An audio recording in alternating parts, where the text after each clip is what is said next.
নরেন্দ্র মোদী এবং তার সরকার।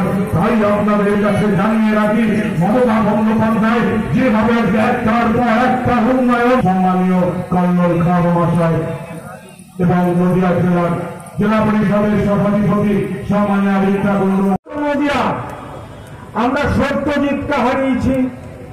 আমাদের এখানে দলের একটার পর একটা নেতা এই এলাকায় চারপাশে খুন হয়েছেন। হাঁসখালি, সেই রক্তস্নাত কৃষ্ণগঞ্জ হাঁসখালির মাঠে আজকে সভা। এই সভায় উপস্থিত আছেন আমাদের জেলার মামাটি মানুষের মন্ত্রিসভার সদস্য রত্না ঘোষকর রয়েছে। কিন্তু সত্যজিতের সাথী ছিল, কিন্তু তার যে স্বপ্ন যে উপনির্বাচন, সেই উপনির্বাচনে প্রার্থী হয়েছেন।